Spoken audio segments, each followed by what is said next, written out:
저희 오늘 발표 제목은 탈식민지화의 요구와 북한 미술가들의 정체성 형성입니다.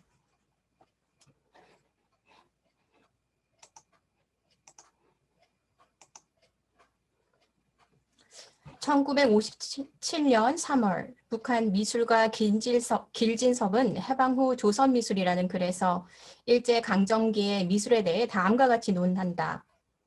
일제는 자기의 잔악한 식민지 통치의 전 기간을 일관하여 조선 민족의 정신 속에 극도로 부패한 세기말적 허무주의와 개인 이기주의, 인간 증오 사상을 부식하여 습정과 변태의 세계를 창조함으로써 우리나라 근로대중의 계급 투쟁의식을 마비시키고 인민을 노예화하려고 발광하였다. 그리하여 일본 제국주의자들의 유력한 자위의 수단으로 되어 있던 반동 미술사조는 우리나라 일부 미술가들 속에서 소위 초계급성, 정치 밖에선 순수성, 객관주의, 예술의 권위 등 운운하는 독소를 유포하면서 자기의 지반을 얻으려고 날뛰었던 것이다. 이와 같이 타락한 부르주아 미술이 우리 민족 문화를 말살하려 했던 일본 제국주의에 의해 주입되었다는 비판은 4년 전, 그러니까 1953년 소련에서 북한으로 파견된 변울룡이 쓴 출장 보고서 초안에서도 언급되고 있는데, 변울룡은 평양 미술대학의 교수진 자체에 결함을 언급하며 교수로 있던 미술가들이 대부분 일제에서 미술대학이나 전문대학을 마친 사람들이었기 때문에 그들에게서 형식주의와 모더니즘의 흔적이 강하게 드러나고 있으며 그 흔적이 교수들 자신의 작품에서도 그들의 교육과정을 설정하는 스타일에서도 학생들에 대한 교육활동에서도 확연하게 드러나고 있다고 지적하고 있다. 변울룡에 따르면 북한에서 당성, 인민성, 계급성을 지닌 사회주의 사실주의를 바로 세우기 위해 먼저 선행되어야 할 것은 일제의 흔적 지우기이며 이 흔적은 도처에, 그러니까 미술계 지도자들인 교수진 자신들에게뿐만 아니라 그들의 작품에, 그들의 교육과정과 교육활동에도 깊게 침투해 있는 것으로 하루빨리 제거되어야 할 대상이었다. 오늘 발표 주제는 이러한 탈식민지화의 요구가 1950년대 말부터 1960년대 초 북한 미술가들의 정체성 형성에 다차원적으로 미친 영향을 알아보는 것인데, 길진섭이 인정했듯 할 수 있는 것이 아니었기에 북한 미술계는 당의 문예 노선과 다수의 특화된 강령적 사업을 추진하여 대대적인 탈식민지화를 성취하려고 노력한다. 그 중심에 있었던 것이 바로 혁명 전통 세우기 사업이다. 1956년 8월 종파 사건이 알려주듯 이 시기 아직 김일성의 당내 지도권이 남로당파와 소련파 그리고 연안파에 의해 위협받았고 공고화되지 않았으며, 그의 당내 권력을 강화시키기 위한 수단으로서 북한의 탈식민지화의 정책은 새로운 국면을 맞이한다. 혁명 전통은 일제강점기의 치욕적인 식민지 경험을 김일성을 선두로 한 1930년대 항일무장 투쟁의 역사, 즉 조국 독립과 민족 해방, 더 나아가 북한이 주도하는 조국 통일의 승리의 역사로 치환 혹은 전환코자 하는 조직적 노력의 일환이었다. 항일투쟁의 내용적 측면뿐만 아니라 미술가들이 혁명 전통의 성립을 위하여 동맹으로부터 분담받은 임무를 완수하고 승인받는 이 모든 절차와 과정이 탈식민자의 노력과 미술가들의 정체성 형성에 긴밀히 연결되어 있었다. 다시 말해 혁명 전통의 성립기이자 사회주의 건설의 고조기, 그리고 노동당 시대라고 불리는 50년대 말, 60년대 초 이 시기에 북한 미술가들이 혁명 전통을 형상화하고 그것을 근로인민에게 가르치는 교양 사업에 주도적으로 참여하게 된다. 오늘 발표는 이 시기 미술가들이 어떻게 일제의 잔재를 청산하고 당이 요구하는 새로운 창작 기풍의 성립, 즉 예술 창작의 방식과 구조의 변화와 부차적으로 개인 미술가들의 읽기, 발화와 글쓰기의 과정을 통해서 설명하고자 한다. 1959년 4월 조선미술은 우리 당의 애국적 혁명 전통을 더욱 다양하고 폭넓게 형상화하자라는 글을 통해 혁명 전통의 중요성과 그 역사적 의의를 강조하였다. 혁명 전통이란 무엇인가? 이 글에 따르면 혁명 전통은 조국의 독립과 민족 해방을 위한 고귀한 투쟁 과정에서 김일성 동지를 선두로 한 견실한 공산주의자들에 의해 이룩된 영광스러운 당의 전통이다. 김일성은 인민들의 공산주의 사상 교양의 핵심적 내용이 곧 혁명 전통이 되어야 한다고 주장했는데 그 이유는 사회주의 건설을 앞당기기 위해 인민들의 당과 혁명에 대한 충직성과 불굴의 정신이 필요한데 그것을 항일 혁명 투사들이 과거에 미리 보여주었고 인민이 그 모범을 따라 당과 혁명에 끝까지 충직하고 김일성을 수반으로 한 당 중앙위원회를 정치 사상적으로 보위하여 그들처럼 조국과 자기 상토를 사랑하고 계급적 원수를 증오하는 열렬한 애국자 프롤레타리아 국제주의 전사가 될 때 사회주의 건설이 빛을 발하게 되기 때문이다. 원칙적으로는 과거의 혁명 전통의 현재적 의미를 되살리는 일, 그것이 혁명 전통 형상화의 핵심이고 혁명 전통 교양, 그 교육적 가치의 핵이었다. 그 중요성에도 불구하고 북한 미술계는 1959년 4월 당시 혁명 전통을 주제로 한 그림들이 사실상 많지 않았고 그 질에 있어서도 크나큰 개선이 필요했다. 북한 미술계는 이러한 문제점의 원인을 미술가들의 형상 기량의 부족과 주제에 대한 이해 부족, 혁명 전통에 대한 심오한 요해와 연구 부족에서 찾았다. 요해라는 것은 사정이나 형편을 알아보는 것, 이것이 부족하다는 뜻입니다. 이를 해결하기 위해 미술가들은 혁명 전통에 관한 작품 창작에 의무적으로 했고 항일 유격 전적지 답사 사업과 혁명 전통에 관한 학습 및 연구의 사업을 강화했으며 30년대 혁명 투사들과의 좌담회를 조직하고 현지 파견 사업을 벌였다. 또한 그들은 각종 대소전람회에서 혁명 전통에 관한 작품들을 전시하고 직관선전과 출판물들을 통하여 혁명 전통을 인민 대중에게 소개하고 선전하는 일에 동원되었다. 당의 조직적, 강령적 지침에 따라 한 달 뒤인 1959년 5월 북한은 대규모의 혁명 전적지 조사단을 구성하는데 그 조사단에는 연변 일대의 항일 무장투쟁에 직접 참여했던 박영순 외에 조선노동당 역사연구소 연구원, 군사전문가, 예술가, 역사가, 문화예술인들이 있었고 공은예술가 정관철과 화가 문학수도 이 조사단에 포함되었다. 이 조사단은 1959년 5월부터 10월까지 연변과 백두산 일대에 있는 김일성의 청소년 시기 활동 지역과 유격 근거지, 전적지, 주요 회의소 등 200여 군을 찾아 관련 자료를 수집하고 항일 무장투쟁에 참가한 인물들에 대한 인터뷰를 진행하였다. 실제로 정관철과 문학수는 5개월의 답사 기간 중에 유화, 수채화, 소묘를 포함하여 250개의 작품을 제작하였고 3년 후인 1962년 6월에 그 작품들을 전시하는 2인전을 열었다. 여기서 2인전의 전시되었던 작품들을 한번 공유해 보겠습니다. 이런 백두산 작품들, 백두산을 그린 풍경화, 그 다음에 장군바위의 모습, 이거는 또 되게 구체적으로 광위룡 동지가 소부대로 활동하던 시기에 이용한 아지트, 그다음에 어랑천 유격 근거지 방어 전투 지역 이런 풍경화들이랑 또 인물화들을 남겼습니다. 다수의 혁명 전통, 다시 말해 국내 노동자, 농민운동, 조선 공산당 재건운동, 중국 관내에서의 조선 의용군 활동, 만주에서의 김일성 항일 무장투쟁 등을 골고루 다 역사기술에서 다루었던 1940년대와 달리 북한 역사계는 1950년대 들어서면서 김일성의 항일 무장투쟁의 유일성과 정통성을 인정하는 경향성을 보이는데 김일성은 1956년 4월 23일 열린 조선노동당 제3차 당대회에서 외국의 혁명 역사는 잘 알면서도 자기 나라의 혁명 역사는 잘 모르고 있다고 질책하며 과거에 우리나라에서 진행된 민족 해방 투쟁에 대한 편찬 사업을 추진할 것을 촉구하였다. 이때 김일성은 자료 수집의 중요성을 강조하여 답사단이 중국 공산당과 지방정부의 지원 아래 우리나라 혁명운동에 관한 자료를 효과적으로 수집할 수 있도록 조치하였으며 그렇게 수집된 자료를 연구하여 혁명운동의 역사를 편찬할 수 있도록 지원했다. 이러한 정책적 변화는 실증적 역사기술, 미술에 있어서는 답사와 사생, 구술 자료를 통한 역사와의 실증적 창작 태도를 견지하도록 촉구하였다.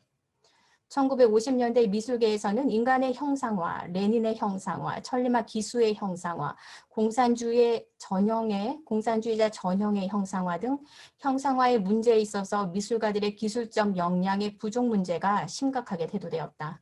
1959년 천리막 운동 중 생산품의 질적 재고의 문제가 대두되자 미술계에서도 날림식 창작으로 인한 불량품 생산을 막고 한층 강화된 창작 역량과 경험, 예술적 기교를 통하여 미술품의 사상 예술적 질을 높이려는 집단적 움직임이 나타난다.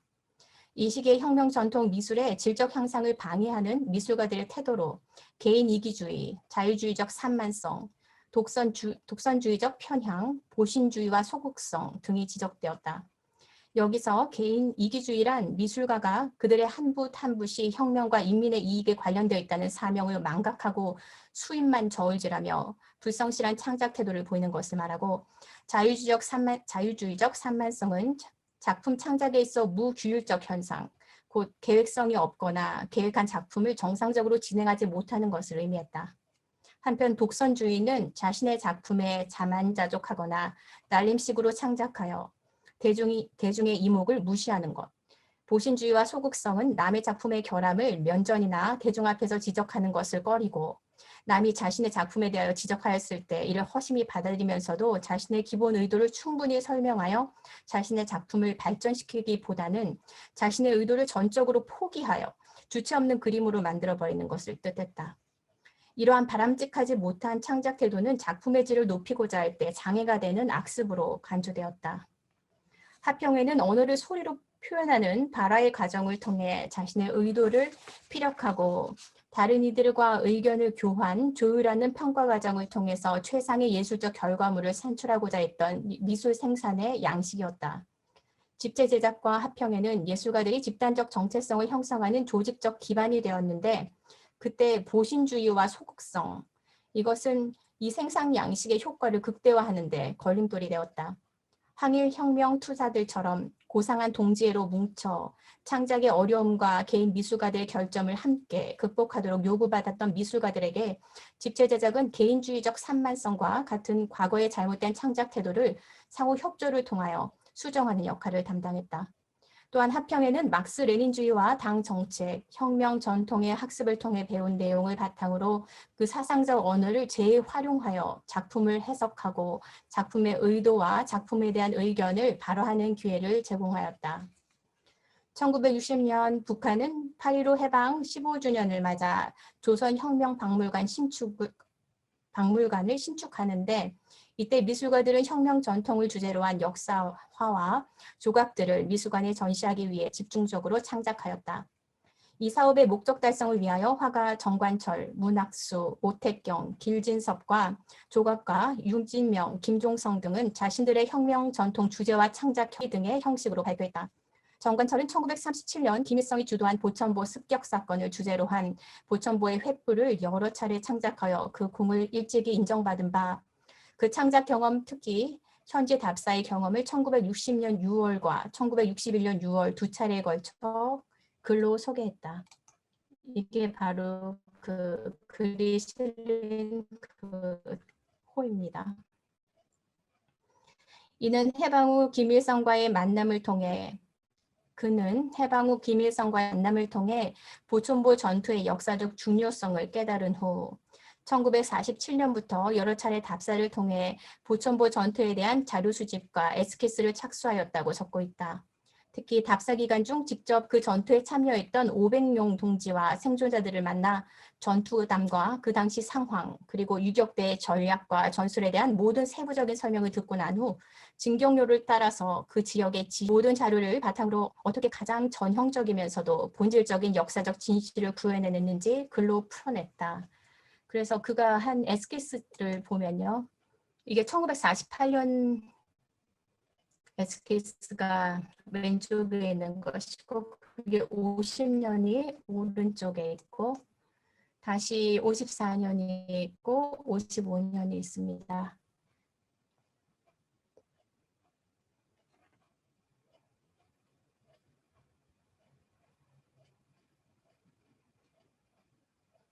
그리고 여기 나머지 인물들을 스케치한 것들이 있습니다.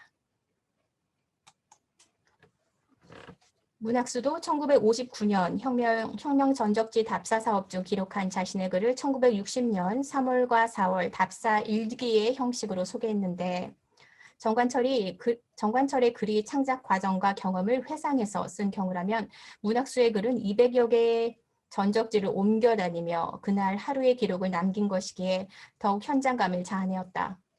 만주를 강점한 일제와 지주들의 학대와 총칼의 위험 속에서도 유격대를 도와 투쟁하던 인민들의 모습을 감성적인 어조로 담아낸 문학수의 글은 답사지에서 그린 인물화와 풍경화를 함께 배치함으로써 지금 화면에 보이시듯이요.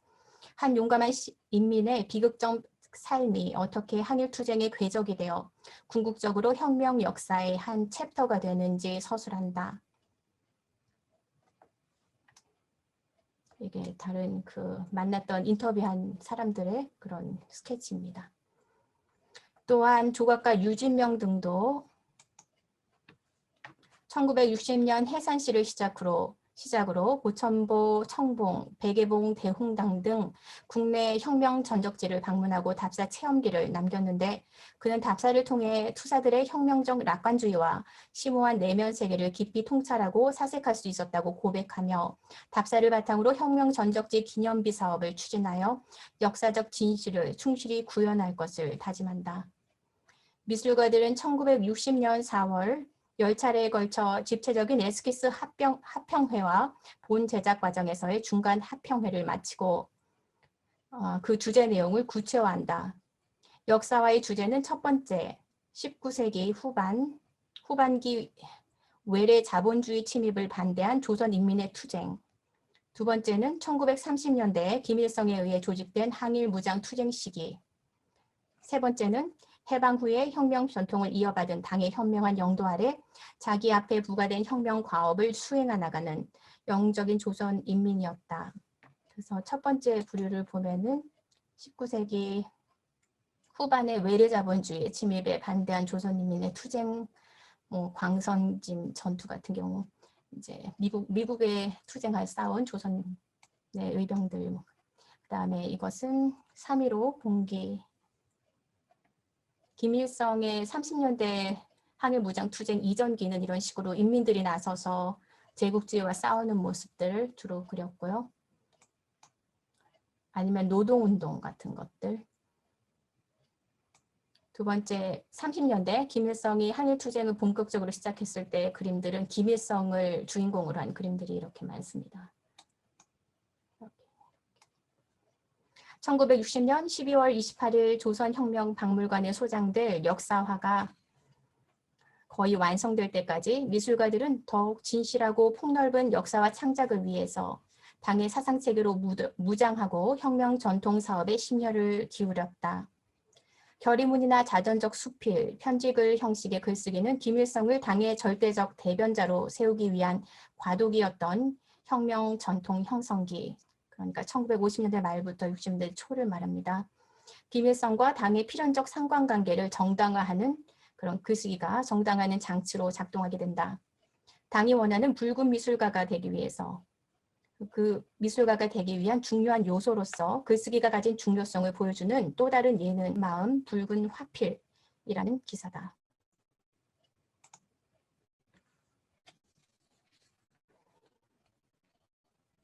그림 보이시죠? 이 글은 공훈예술가 정관철, 선우담, 문성호를 선두로 오택경, 문학수, 배운성, 정종효, 강호 등의 사진을 첨부하고 8.15 해방 15주년 경주 국가미술전람회를 앞두고 열정적으로 창작 활동을 벌이고 있는 다수의 붉은 미술가들을 소개했다. 특히 정현웅, 김익성, 유현숙, 박경용, 배운성, 황태년, 박건수가 쓴 글이 각자의 사인과 함께 여기 보면은 정현웅 선생님의 사인이 보이시죠?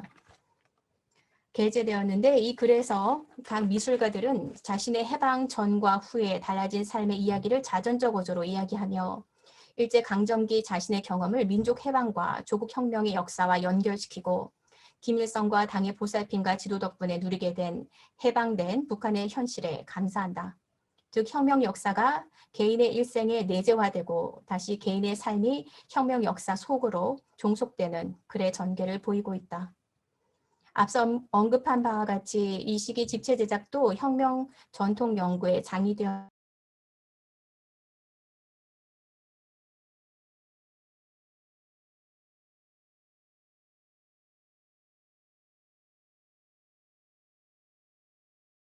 반갑고.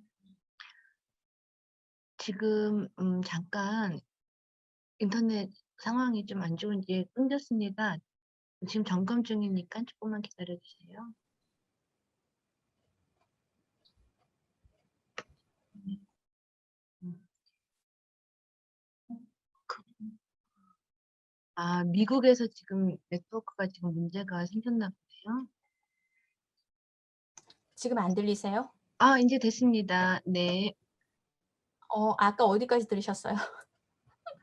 앞서 언급한 바와 같이 여기서 시작하겠습니다. 그러면 앞서 언급한 바와 같이 이 시기에 집체 제작도 혁명 전통 연구의 장이 되었는데 이 조직화의 방식이 사상 교양의 수단이 되어 미술가들에게 조직 사업과 당 정책을 배우고 미학상의 문제들을 토론하며 혁명 전통을 연구하고 화면을 현지 공유를 창작하도록 해야 되나? 저기 선생님 다시 한번 그 화면을 공유를 해주세요. 지금 뜨지를 않습니다. 자료가. 되시나요? 보이시나요?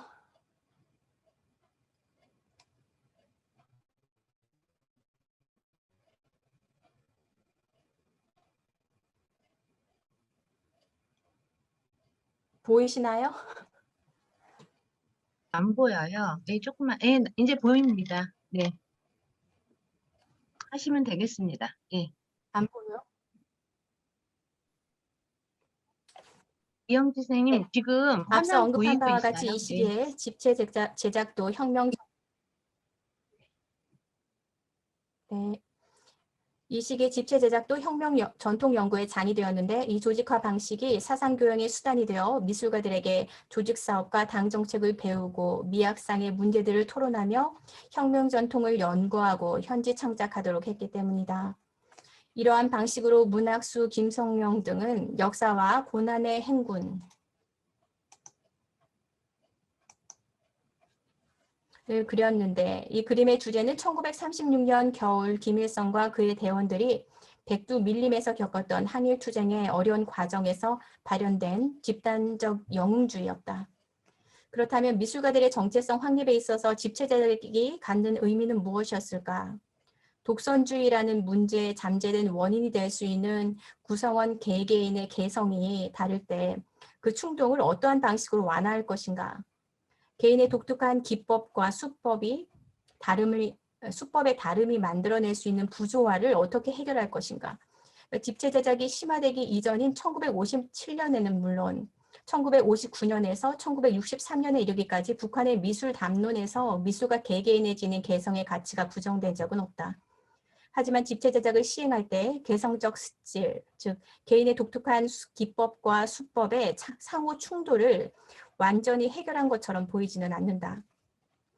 1962년 8월 조인규는 일부 화가, 조각가들이 새로운 표현 기법과 수법을 바탕으로 한 개인의 창작적인 일부 미술가들이 기법상의 새로움만을 추구하는 소위 형식주의의 경향을 보이고 있음을 비판하며 보는 이의 마음을 거슬리게 하는 개인의 기법과 수법은 현실에 대한 체험의 심도, 그 체험에서 얻은 깊은 감동이 없을 때 나타나는 문제점이라고 진단한다.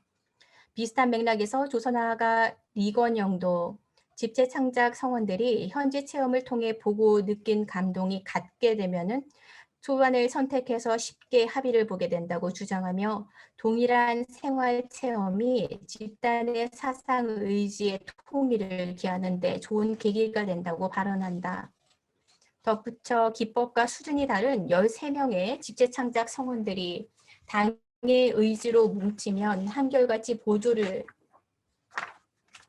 맞출 수 있다고 확언한다. 종합하면 체험의 동일성과 개인의 의지와 당의 의지의 합치가 중요하다는 것이다.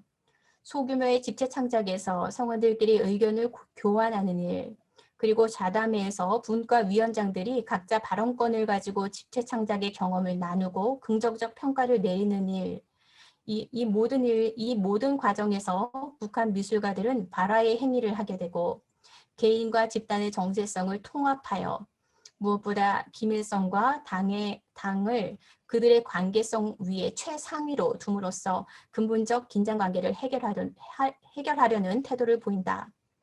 혁명 전통의 형상화에 있어서 주목할 만한 것은 1959년부터 출판된 5권의 항일 빨치산 참가자들의 회상기의 역할이다.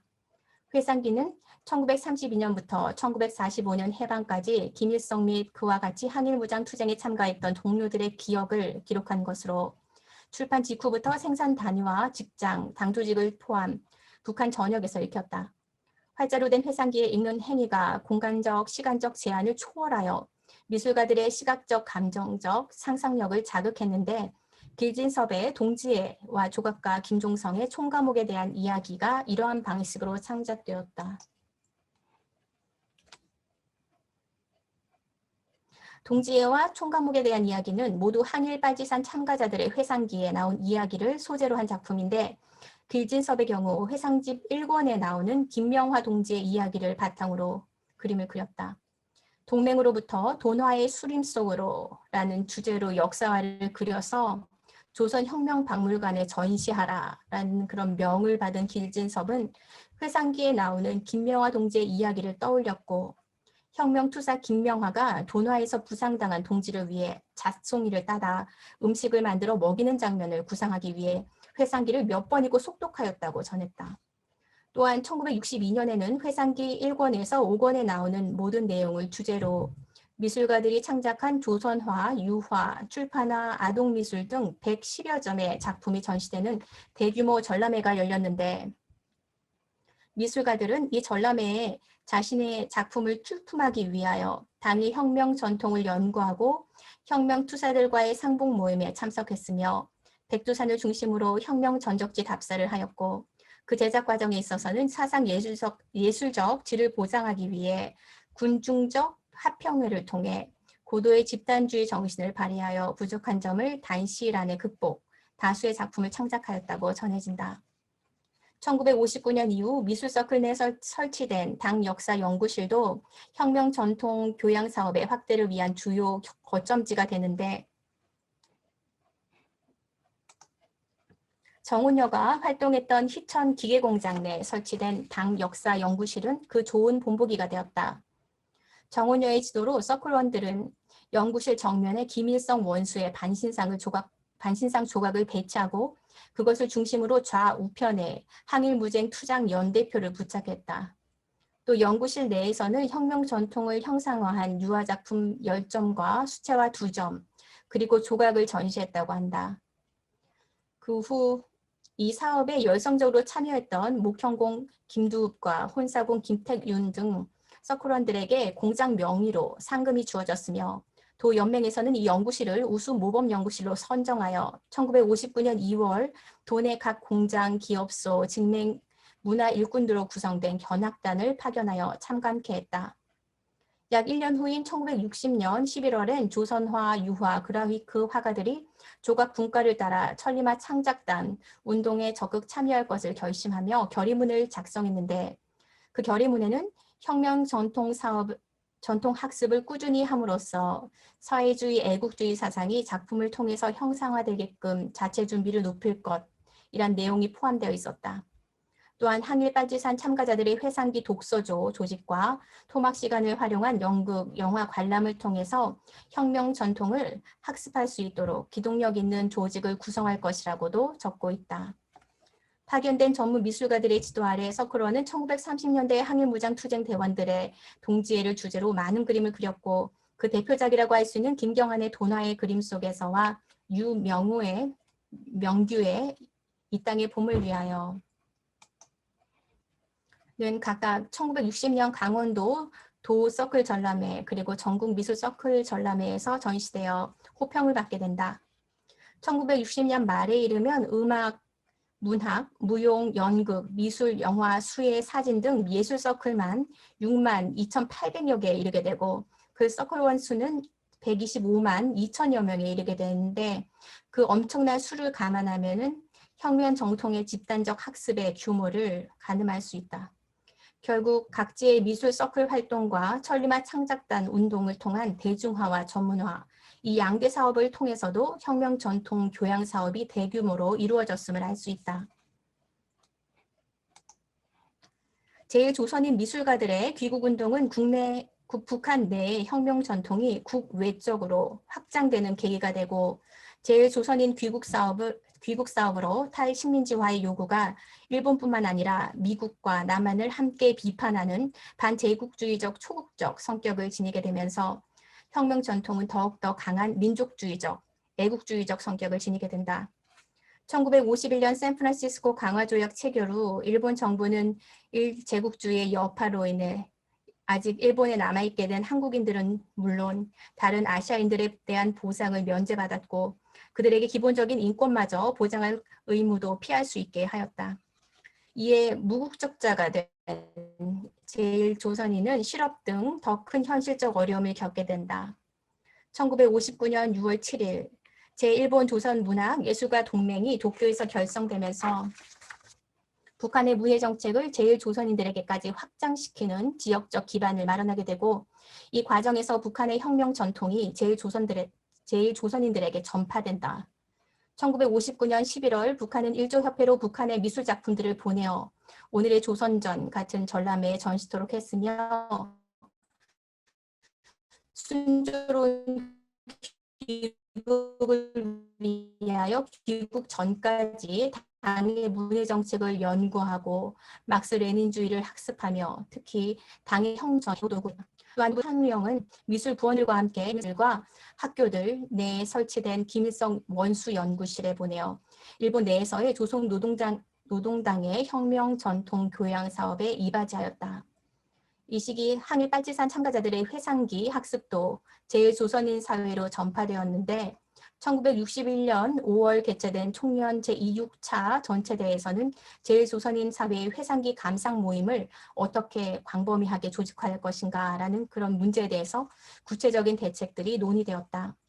반면 1960년대 초 북한으로 귀국한 윤도영, 연정석, 김창진은 8.15 해방 15주년 기념 국가미술전람회 작품에 동원되었고 전람회 작품 창작에 동원되었고 1960년 1월 20일부터 2월 12일까지 국립중앙미술관에서 제1조선학생 미술전람회가 열리면서 조국애와 일본에서의 귀국투쟁을 주제로 한 그림들이 전시된다. 북한의 미술가 정종여와 강호는 각각 리영에게 드리는 편지, 서울에 있는 김형에게 드리는 편지 등을 써서 일제강점기의 종식을 무색해하는 미제국주의와 남한의 이승만 정권을 비판하며 결국 북한 체제를 선전하는 내용을 개인사에 엮어 서술한다. 그들의 글은 탈식민지화의 요구가 반영된 반미 사상이 개인의 정체성에 침투되는 과정을 보여준다. 결론적으로 1950년대 말, 1960년대 초 북한 사회에 팽배했던 탈식민지화의 요구는 김일성이 당내 지도권과 권력을 강화하기 위해 자신이 주도했던 1930년대 항일 무장 투쟁을 중심으로 기존의 혁명 전통을 재구성하려 할 때 새로운 국면을 맞는다.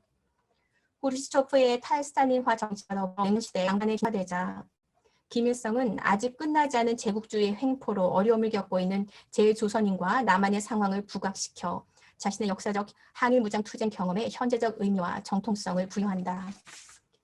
결국 아직 완결되지 않은 민족해방과 조국 통일에 대한 염원의 논리가 반자본주의, 반제국주의의 냉전시대 이데올로기적 성격과 합해지면서 북한 사회에서 김일성을 선두로 한 항일투쟁의 해방의 역사, 그 혁명 전통에 더 큰 응집력을 부여한다. 또한 이 시기 북한 미술은 일제강점기 민족미술에 침입한 반동미술 사조의 근절뿐만 아니라 일제 식민지 기반 하에 미술이 근로자들의 수중에 있지 못했던 환경과 또 화가의 생활 체험이 소시민적이며 주관주의에 사로잡혀 특히 소극적이고 보수적일 수밖에 없었던 상황에 이르기까지 이 모든 문제들을 혁명 전통의 형성한 과정을 통해서 해결하고 있다. 이 그리기 발화, 글쓰기의 통합적 조직화를 통하여 미술가들은 탈식민지적 주체로 새롭게 태어나게 되는 것이다. 감사합니다. 이상입니다.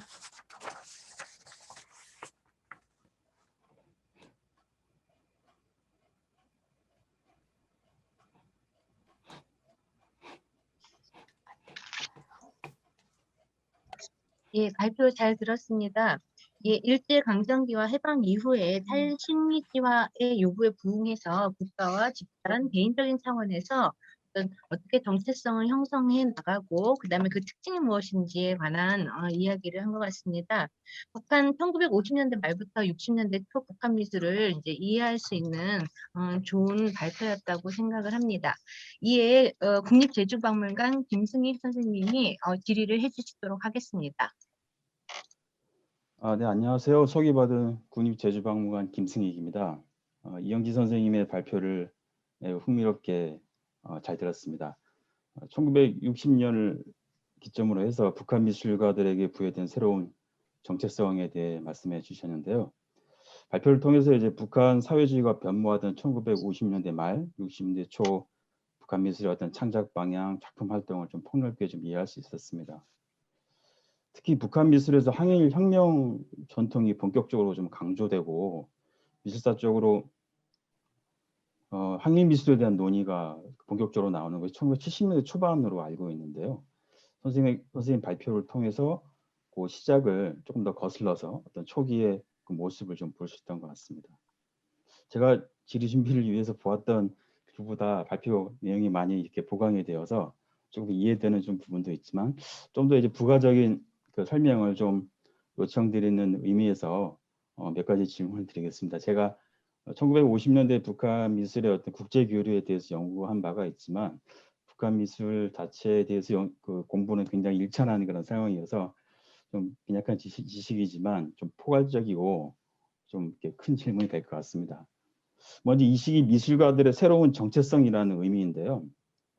그 1960년대로 넘어오면서 이렇게 당이 요구하는 미술가로서 새롭게 형성된 정체성이 이전 시기 북한 미술과 정체성과 비교해서 새롭다고 할 만큼 좀 변화된 지점들이 어떤 것들이 있는지 조금 궁금하고요. 말하자면 이전 50년대 상황을 좀 말씀해 주셨으면 좋겠는데요. 당의 정책을 반영하는 뭐 당성이라는 것이 이전부터 뭐 북한 문예 이론의 뭐 아주 오랜 그 방법론이었기 때문에 당의 요구에 충실하고 이를 적극적으로 대응하는 모습 그런 것들은 새로운 변화보다는 기존 미술가들의 그 모습에서 좀 지속되는 부분이 좀 많아 보입니다. 그러니까 정체성을 표현하는 용어로 발표자께서 이제 뭐 항일 투사라든지 붉은 미술가라는 그런 개념도 이제 인용을 하셨는데 궁금한 건 이 시기 북한 미술가들의 어떤 집단적 정체성을 규정하는 그런 그 개념으로서 이런 것들이 좀 그 시기 이제 반복적이고 좀 지속적으로 나타나는 어떤 보편적인 그런 개념인지도 좀 궁금합니다. 두 번째는 이제 제목에서도 사용하셨지만 탈식민지화라는 그런 시대적 요구를 그 이해하는 데 있어서 과연 북한 미술가들을 둘러싼 그 식민지적 상황이 어떤 것인가라는 그런 궁금증이 생깁니다. 왜냐하면 결국 이제 탈식민을 어떻게 정의하는가라는 그런 문제와도 연결되는 걸 볼 수 있을 것 같고요. 저 같은 경우에 제일조선인 귀국 사업으로 북한에 온 미술가들이 반일 민족주의적인 그림을 그린다거나 여전히 이제 미제국주의 영향력 아래에 있는 뭐 남반부 남한에 대한 현실에 대한 재현, 언급 이런 것들은 현재 당면에 있는 어떤 식민지적 상황에 대한 북한 미술의 반응이라고 할 수 있겠지만 김일성의 항일 투쟁을 소재로 이 혁명 전통의 형상화에 매진했던 미술가들의 활동은 결국 체제, 정치적 정당성을 확보하기 위한 매국주의적인 민족주의적인 흐름인데 이런 것들과 또 서클, 발화, 글쓰기 등 다양한 방식의 그 집단 대중 활동 또 탈식민지화의 어떤 양상으로 아우를 때 그 선생님께서 이제 인용하신 탈식민지화의 성격에 대해서 조금 더 설명해 주시면 좋을 것 같습니다. 발표를 듣고 나니 1960년대 그 전후한 요 시기가 굉장히 중요한 것 같습니다. 그러니까 미술 창작뿐만 아니라 미술가들의 어떤 집단 발화나 뭐 다양한 방식의 글쓰기, 그 당을 중심으로 아주 조직적으로 움직이던 미술가들의 그런 전방위적인 그런 활동 모습이 특정 시대의 한 단면을 이렇게 확 이렇게 잘랐을 때 그 굉장히 여러 복합적인 그런 층위들이 이제 보이는 것 같고요. 또 굉장히 또 큰 어떤 변화 같은 것들이 좀 예고되는 것 같습니다. 선생님께서도 선생님 기존 연구에서도 이제 하셨지만 1950년대 후반 천리마 운동 시기에 이제 군중문화 사업이라든지 또 많이 알려진 대로 1960년대 후반 이제 김일성 유일상 체계 확립되면서 북한 미술의 토대로 조선화가 강조되던 그 사이에 선생님의 발표에서 제시된 1960년 전후라는 북한 미술의 그 시기의 북한 미술의 한 단면이라는 것이 어떻게 보면 북한 미술의 하나의 특징들이 굉장히 정립돼가는 그런 모습으로 보입니다. 그러니까 보다 큰 맥락에서 1960년 잡지 조선미술에서 발표된 일련의 글들과 미술가들의 활동이 이 시기 전후한 북한 미술가의 흐름에서 어떤 큰 맥락을 지니는지 선생님께서 그 의의를 다시 한번 좀 정리해 주시면 고맙겠습니다. 이상입니다.